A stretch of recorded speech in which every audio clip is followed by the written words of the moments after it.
deserve. So let's bring in NewsNation Chief Washington anchor and host of On Balance, Leland Vittert. Leland, I know you saw that. I want to talk about the G20, but I also want to talk a little bit more about this press conference because it really came to an odd end. He was seemingly cut off when his press secretary interrupted him mid-answer. His mic was muted, and then jazz music kind of seems to play him off of the stage. We know a lot of people are concerned about his age. What's going on here? Well, it seemed as though the president's staff had decided it was time for the president to go to bed or time for the press conference to be over. So I'm trying to remember the song, but the lyrics go something like, "You say it best when you say nothing at all." You don't really have to, say much about what happened. It just speaks for itself in terms of where the president's at. Two things can be true at once, right? One, these trips can be grueling. You're on the backside of the clock. You've been up for 48, 72 hours. Sure, the president can sleep on Air Force One, but going through that many time zones in that short a period of time can really get to you. And he's 80 years old. So those things can both be true. The other thing that can be true, and put aside the 2024 stuff for just a minute, but is what this means from a U.S. national security perspective, not for us as Americans, but for the rest of the world, right? Because the world is a safer place when America is at its strongest. And the world is a safer place when our allies respect us and our enemies fear us.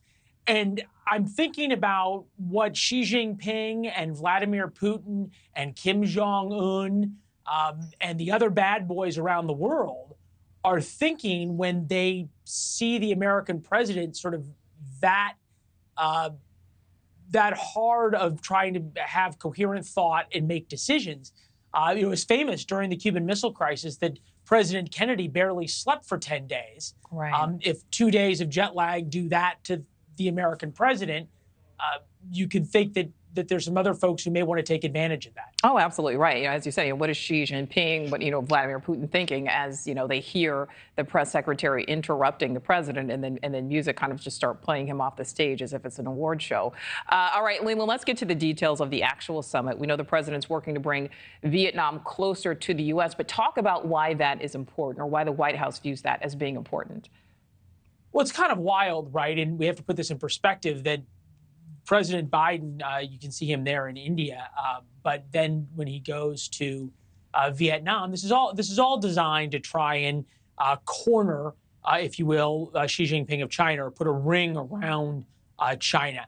There's an irony, of course, right, that it is meeting with the Vietnamese, who it was the 1960s and 1970s when America was at war in Vietnam. Now we were looking at them to be an ally against China. So the irony there is real. But it reminds me of what Churchill said, is that nations don't have permanent allies, we have permanent interests. And the interest right now of the United States is to try and build an alliance, if you will, against China. Whether or not the president was able to do that or not is a big question. And I think, as you said it very well, when the president of the United States is played off the stage like it's an award show, it's hard to imagine that Xi Jinping then looks and goes, oh boy, this is a guy who really has command of this huge alliance against me. Right.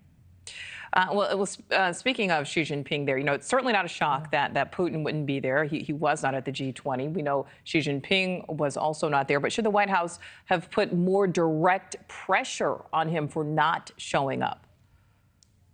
These summits are great for us all to talk about, I think, which is pretty interesting.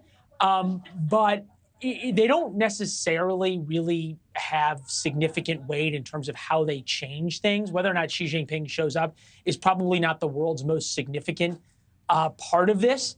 I think what you talked about at the beginning will be far more remembered whether than Xi Jinping shows up or not. I think the symbolic nature of them that he didn't show up says everything. He feels as though he doesn't have to. That the G20, the 20 industrialized nations that have come together to all talk, and China and Russia both say, we don't even need to bother.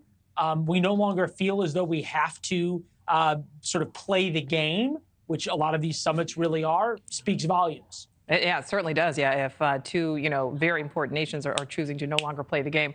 All right, Leland, before we let you go, what's on balance tonight? We're going to be talking about this, and we're going to be looking at newspapers and the coverage of the moments that you talked about, Nichole, from around the country and around the world, more importantly, to see sort of how our enemies and how our allies are looking at President Biden's press conference. Yeah, we will certainly be watching tonight. Leland, Vittert, thank you so much. Thank you. Thank you for watching. Go to newsnationnow.com to find News Nation on your television provider. And don't forget to click the red subscribe button below to get more of News Nation's fact-driven, unbiased coverage.